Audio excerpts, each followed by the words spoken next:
Hello, everyone. This is episode 6 of our clinical research talk series. And today we are going to talk about a very special topic, which is emergency use authorization. So we have all had the COVID pandemic, which has definitely come to a control at this point. But we must be wondering that we have all heard that the clinical development of a drug takes from 5 to 7 years. So, why is it that it took less than 1 year for the COVID vaccine to get authorized? And this is the question we are going to be answering today. And so, as you can see, we are going to have a discussion on emergency use authority, the rules, the regulation, and circumstances that justify this approval process. And today, in continuation with our episodes, I have with me Saurabh, who has actually worked on COVID related clinical trials. So I hand it over to him because he's the best person to talk about this subject. Thank you, So, Aditi, yeah. for this opportunity. So let's start this particular session. So you must understand the EUA concept came from COVID-19 onwards. It had a precedence in US FDA, but it was used more or brought to public eye more during the COVID-19 pandemic. So before we start with directly with EUA, we must understand the circumstances in which the EUA comes forward. So SARS-CoV-19 spread across the world and brought the world to a standstill. And the WHO, when they did not have any kind of medication or vaccine to counter SARS-CoV-19, they had to declare it a World Health Emergency. Now, WHO declaring World Health Emergency is one thing, but when it spreads across the globe, across different continents, it translates from an endemic to a pandemic because it has spread all over the world. And a pandemic situation is very much difficult to comprehend. And now, since we are in 2022, we understand the gravity of it, the World Health Emergency. And we also understand what it feels like when you don't have cure. We had to go into lockdown. So to find a cure, essentially during drug development, it takes a lot of understanding and scientific research to study the cause of the particular COVID-19 pandemic. We have to study the structure of the virus, the spread, the motility, the movement of the virus, and that data essentially helps us to design a vaccine for that particular disease. The researchers and the pharma companies, all the stakeholders across the globe came up with experimental vaccine and cure, and they essentially gave us a ray of hope that we have a vaccine candidate which can potentially cure or combat COVID-19 vaccine. Now, when you are a regulatory authority like the US FDA or the Indian CDSCO, it gets very difficult to understand that you have to give this vaccine to the people to save them from the pandemic, because it takes around 8 to 10 years to develop one single vaccine and put it through its spaces from preclinical trials to phase 1, phase 2, phase 3, and then grant the approval. But in pandemic, you had to use uh, unprecedented emergency approval called as expedited approval process, okay, which is also referred in US as EUA. Now, granting EUA is based on several criteria and categories. And you must remember that EUA are only granted under circumstances, and that too keeping the public health crisis in mind. So let's understand what exactly EUA means. So Yeah, before thank I move, you for the yes, introduction. And I also wanted to put this point forward that, okay, we have often heard many concerns about EUA and COVID-19 vaccine. And several people think that, enough care was not taken of the vaccine or during the vaccine clinical drug development or the drug development. So, what do you have to say about that? Do you feel that adequate care was taken or as much care has been taken and that the COVID vaccine are safe? exactly. So that's the thing. In the following slides, in a couple of minutes, I'm going to address the same questions. Before that, I want you to know that we are doing this clinical research talk series in association with channels Alpha to Omega, Clinical Research X360s, and we also have these sessions on podcast on YouTube, Spotify, and Stitcher too. So before I explain you the safety aspect of the vaccine, I want you to know the technicality of the EUA. So Thank you. Yeah. EUA essentially stands for Emergency Use Authorization. Okay, so it allows the regulatory authority. Regulatory authority is a department of the government which allows the use of the vaccine or the medicinal product in that particular country. So EUA is granted to strengthen the nation's public health and protect them against the CBRN threat. So it can be chemical, biological, radiological, or nuclear threats, including the infectious disease, which comes under the biological category of it, and the use of medical countermeasure or the MCMs needed for the public health emergency, which means that the EUA is only granted when there is a state of emergency or urgency, keeping public health in mind.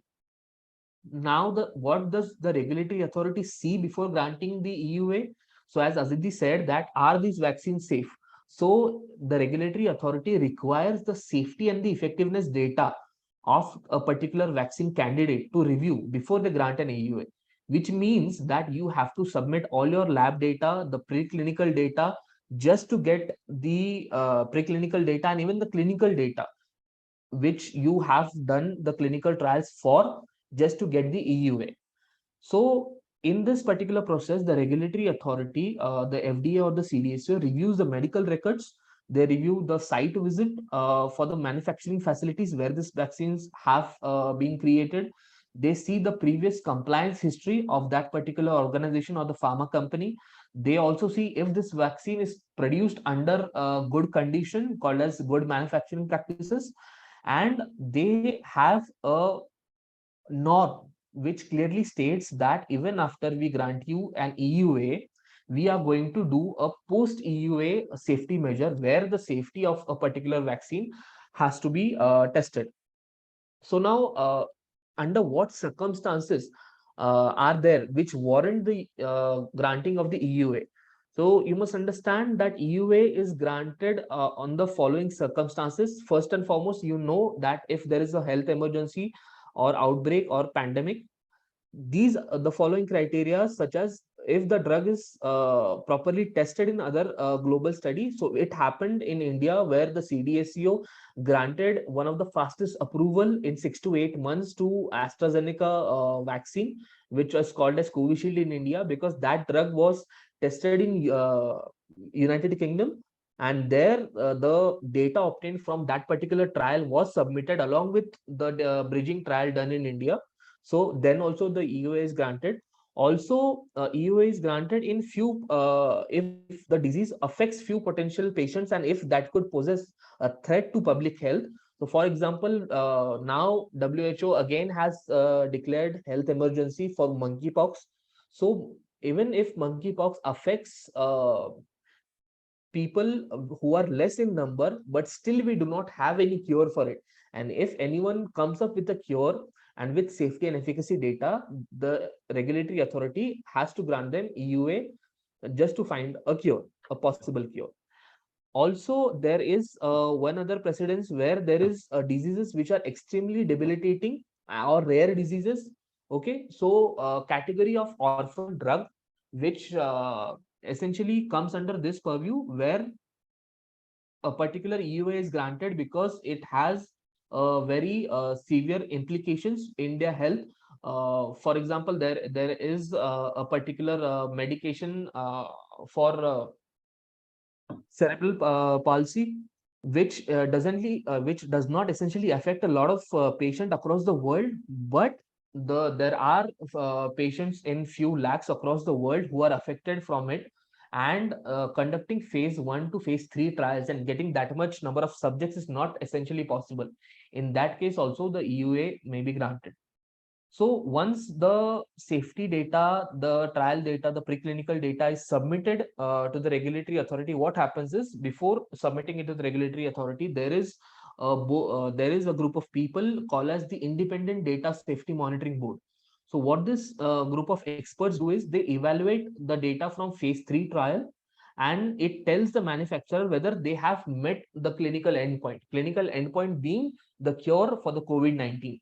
So every pharma company, before submitting their EUA application to the regulatory authority, they themselves have a group of experts analyze that particular data. Now these experts can range from the pharma company experts, from the academia, and the people who have worked all their life in development of a drug. So they essentially act as a primary screening for submission of the EUA. And once this group suggests that we have met a clinical endpoint and this particular drug can do what it says, that is cure COVID-19, for example, then an application is submitted to the EUA. So now we understand what is EUA and what are the circumstances in which the EUA is granted. Now, moving on about the EUA in India for CDSO. CDSO is the Indian Regulatory Authority. So in India, we do not have a concept called as emergency use authorization or the EUA per se, because this EUA comes from the US FDA. And when the pandemic hit, it was an entirely new challenge for the country. And in India, the EUA was in principle granted under the purview of restricted emergency approval. Okay, so that was given not only to the COVID-19 vaccine, but also to certain medication. So the Food and Drug Rules of 1945, so they essentially do not have any provision for EUA, but they have a provision for restricted emergency approval. When I say restricted emergency approval, it means that whatever the approval that is being granted in India for people's use or for marketing, that particular approval will have certain terms and conditions under which you should use that vaccine. So, for example, in India, this vaccine under restricted emergency approval was only given at the government center. Now, why only the government center and not the private hospital? It was because the government was in close monitoring that how many number of people have taken the vaccine, and when there are government hospitals and people uh, who give those vaccine, they also monitored any immediate adverse event for 30 minutes. So for that, for having that control, we have a restricted emergency approval, which is synonymous to US's EUA. Also, we talk about EUA in vaccine because that is generally popularized, but EUA in India was also granted to medicines as well. So in vaccine category, the first vaccines to get EUA or emergency restricted approval was for Covishield from Serum Institute and Bharat Biotech's Covaxin in 2021. And prior to that, before the vaccine, the medication or the tablets known as Remdesivir, Favipiravir, or Itolizumab, they were granted EUA because they propose that we have safety and efficacy data, which essentially proves that it can counter COVID-19. So prior to the vaccine, even these medications were approved by the CDSO in India to grant these approvals, and the same was done in US. For example, for Gilead Pharmaceuticals Remdesivir. So before the vaccine, even the tablets were approved. So these were done to combat the public health emergency. And now you understand that what are the provisions for the Indian CDSCO and the global health emergency and the emergency approvals. Now coming on to brass tacks of the EUA, just like Aditi said that what exactly do you think about the safety of this EUA, or how this particular EUA can justify the safety of it? So let me tell this very, very clearly that when it comes to a pandemic or any public health emergency, you can talk about safety of that particular medication, but it comes down to keeping the public hopeful, to keeping to letting them know that we are doing what we can. And the EUA not only helps in getting us a potential candidate for treatment, but also is a kind of method to show the public that the government is doing their best to counter this health emergency. And what it takes to submit an EUA, it takes at least half of the clinical trial participant to be followed for 2 months, which essentially means that when the EUA was granted to the vaccine manufacturers, they had to take 2 doses in clinical trial participant. And after the data after the 2 dose which came from safety point of view from adverse event, then only the EUA was considered. So safety was taken care there. Also, the full FDA approval. A lot of people think that EUA is synonymous to full approval. Let me tell you, that is a big myth, because a full approval takes the full clinical trials and not a trial which is being conducted in less than a year's time. Since it was a public health emergency, we granted approval, but it does not mean that the trial ends there. The vaccine manufacturer still has to conduct the entire aspect of the clinical trial. They still have to submit the long-term safety data, and they have to follow this particular subject at least for 6 months, even after the approval of the EUA, which means that even if I get the EUA, it doesn't essentially translate to a full approval. So the government can ban your particular drug or vaccine even after granting your EUA. So if anyone is under the assumption that the EUA is essentially the full approval to the vaccine, it is not. There are safety checks and balances in terms of DSMB recommendation, in terms of safety, efficacy, and data evaluation. For example, one of the vaccine manufacturer got the early approval in India. Even after getting that particular approval, they had to complete the entire trial on thousands of subjects, and they had to submit the long-term safety data. And fortunately, the drug passed in the full approval also. But if there were any circumstances or any adverse event which were long term, which were not seen in the initial EUA data, so the government had a full liberty to ban that particular drug and protect public health. Because you must understand that vaccine, when we grant to the people for public health emergency, they essentially is not a spectacle of safety, but actual the brass tacks of safety are evaluated. And if it does not fill in that particular criteria, then the government or the regulatory authority is at full liberty to ban your particular drug or vaccine. Not to be a pessimist, but you must understand that the vaccine approval or the EUA works on scientific merit and evidence based trials. And most importantly, there are people who refuse the vaccine, and right to refuse vaccine was a big propaganda in one particular country. You must understand that the government is not forcing you to take that vaccine, and it is very well understood that since these are vaccine which are interim, which have got interim approval or the EUA, they are not essentially safe per se. But when it comes to the data which comes from safety, the data which comes from drug development, and the continuous monitoring of the safety from the DSMB recommendation to the safety and efficacy endpoint, these pharma companies still have to complete the trial. And government is on 24/7 lookout for any single kind of threat that can pose to your safety. So when the government or the regulatory authority say that you have to take the vaccine, you shouldn't refuse just because this particular pandemic was spread from one person to other and it caused the entire world to stop. So in the similar fashion, if a group of people or a group of countries do not take this vaccine, so it can lead to another wave of COVID-19 patient and again translate into a pandemic. So you must understand that it is true that EUA is not really the full approval. There is a difference, which I clearly explained. And it is true that the government is on continuously monitoring this particular safety data. And once that safety data is submitted, the government again grants a full approval. So there's a difference between EUA and full approval. And there is a difference between government requesting you to take a vaccine and people being skeptical on that particular vaccine. So if you ask my professional opinion, I would say that we have worked day and night to monitor the slightest of the safety in particular trial. There will be trials, or there will be certain vaccines which would be half baked or half cooked or whatever you like to call. and there can be a public health concern.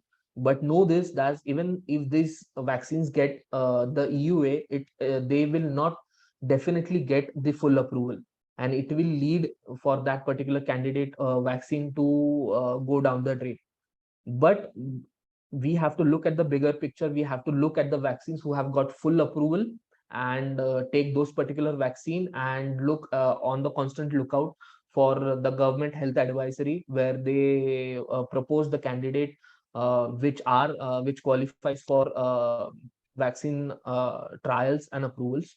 Anything you have, Aditi, to contribute into it? Yeah, I mean, the thing is, about uh, EOA and post monitoring is that it's a very common process in most drugs, because most drugs, I mean, we discussed phase 4 of a trial, so that is essentially for post marketing safety and collecting the safety data. So it's not rare that this procedure is followed in other drugs as well, but the only difference between EOA and a normal drug development procedure is that, of course, that data, I mean, I agree, is a lot more heterogeneous. It's a lot more faster. I mean, it's a lot slower, and maybe that will give more in-depth knowledge of that particular drug. But also that if we didn't have EOA, if we didn't have the vaccine, there would be a lot more loss of human life and other problems and slowing down of the economy. So given this EOA, I think to an extent we get very equipped with other possible pandemics, because unfortunately the reality of the world, it's not just today, but in every century there have been several pandemics, and at that time they didn't know how to deal with it. But today we have the level of equipment and knowledge necessary to deal with the pandemic. And with that said, I'm going to be saying that we are going to be talking a little bit about the clinical design of studies which require emergency use approval. And this is the adaptive trial design. And there we're going to be talking about what is an adaptive trial design and what are the various aspects of the trial that make it adaptive, and also the statistical aspects of it, uh, and the drawbacks as well of drawbacks of adaptive trial design. So we're looking forward to seeing you in our next episode. And And yeah. these were the bibliography and the references used, which you can go and read more if you like. And before ending this session, please make sure that you subscribe to the channels and to the podcast, so that we can reach a lot more number of people. So thank you for joining us in this particular podcast, and see you in the next one.